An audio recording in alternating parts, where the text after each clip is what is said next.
Pengumuman penting kepada ahli tawas. Anda dah buat tuntutan ke belum? Kepada ahli tawas, sebenarnya anda dah boleh buat kemaskini maklumat tuntutan pembayaran tabung manfaat tawas. Anda boleh kemaskini di laman sesawang tawas.yawas.com.my.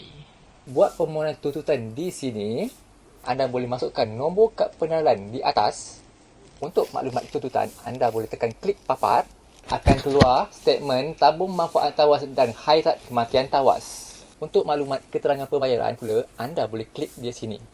Bagi tabung pemanfaat tawas, apabila anda telah tutup akaun M-Bank, anda akan terima RM1,500. Manakala jika anda tak tutup akaun, anda hanya terima RM1,400. Bagi khairat kematian tawas, waris akan terima RM1,500 apabila akaun M-Bank telah ditutup dan meninggal selepas 1 bulan 3 2014. Bagi yang belum tutup akaun M-Bank, anda hanya terima RM1,400. Bagi yang meninggal sebelum 1 bulan 3 2014, anda hanya akan terima RM100. Dan tiada bayaran bagi yang belum menutup akaun.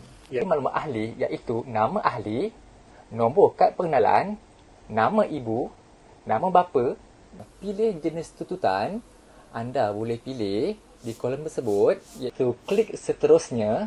Di bahagian maklumat pemohon, boleh isi nama ahli tawas. Anda boleh pergi ke kaedah bayaran, masukkan nombor akaun bank ahli tawas dan juga nama bank, nama pemegang akaun bank ahli tawas dan juga nombor telefon ahli tawas. Anda boleh muat naik dokumen sokongan iaitu My Kad Ahli depan dan belakang.